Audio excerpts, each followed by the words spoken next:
File This Sept. 13, 2017. File photo. A patient is transported from the Rehabilitation Center at Hollywood Hills after a loss of air conditioning due to Hurricane Irma in Hollywood, FLA. 9 elderly patients died after being kept inside a nursing home that turned into a sweatbox when Hurricane Irma knocked out its air conditioning for 3 days, even though just across the street was a fully functioning and cooled hospital. Still, even with those facts, it's far from clear whether the deaths will result in a criminal prosecution. Amy Beth Bennett, South Florida Sun-Sentinel via AP. File. Hollywood, FLA. 10 elderly patients died after being kept inside a nursing home that turned into a sweatbox when Hurricane Irma knocked out its air conditioning for 3 days, even though just across the street was a fully functioning and cooled hospital. From the perspective of Florida Gov. Rick Scott and relatives of those at the Rehabilitation Center at Hollywood Hills, criminal charges are warranted, but under Florida law, a prosecution might be difficult. 2 of 3 ex-state prosecutors contacted by the Associated Press had doubts as to whether Jack Michel, the home's owner, or any of his employees will be charged. All agreed that any criminal prosecutions will hinge on whether the nursing home staff made honest mistakes or were culpably negligent. Florida defines that as consciously doing an act or following a course of conduct that the defendant must have known, or reasonably should have known, was likely to cause death or great bodily injury. Hollywood police and the state attorney's office are investigating. The home has said it used coolers, fans, ice and other methods to keep the patients comfortable, and that might be enough to avoid prosecution. There is a difference between negligence, which is what occurs when you are not giving a particular standard of care, versus culpable negligence, said David Weinstein, a former state and federal prosecutor now in private practice. So if they are doing everything humanly possible given the circumstances and this all still happened, it may be negligent and provide the basis for a civil lawsuit, but not enough for criminal charges.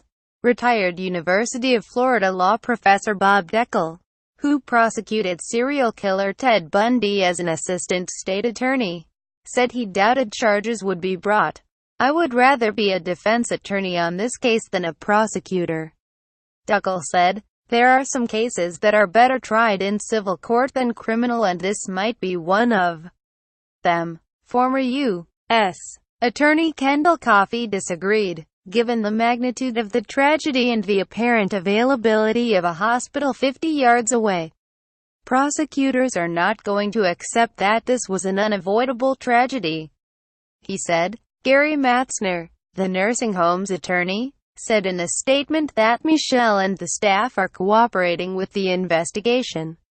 The center and its employees and directors are devastated by this tragedy, he said. Irma reached Broward County on Sept.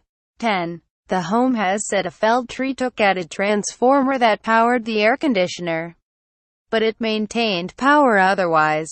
It said it reported the loss to Florida Power and Light and was promised repairs in the next 2 days, but the utility never arrived. Scott's office said that over those 2 days, home administrators Jorge Carballo and Natasha Anderson were in contact with the state about the failed air conditioner but never said the situation had become dangerous. The state said they were told to call 911 if needed. On the afternoon of Sept. 12, the home borrowed portable air coolers from Memorial Regional Hospital, the trauma center across the street. Later that night, home administrator said, a physician's assistant checked the patients and none were overheated and the building temperature never exceeded 80 degrees. Under state law, the temperature was not supposed to exceed 81 degrees. In the early hours of Sept.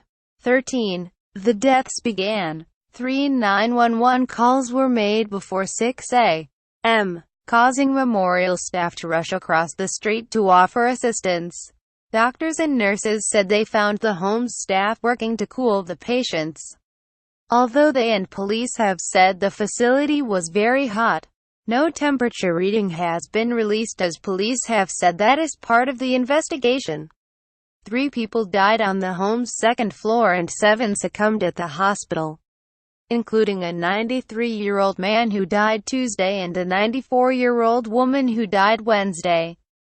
The state said 4 of the deceased had body temperatures between 107.41 6 Celsius and 109.42.7 Celsius degrees. Dr. Randy Katz, the hospital's emergency director, said last week it was impossible to say whether any of the dead would have survived if they had gotten to the hospital hours earlier. The number of deaths and injuries could be a determining factor in whether to bring charges. Weinstein said prosecutors could argue that after the first patients became seriously ill, administrators should have known an evacuation was necessary. Deckel agreed the number could be key. The more dead victims there are in a homicide case, the less likely a jury is to find reasonable doubt, Deckel said.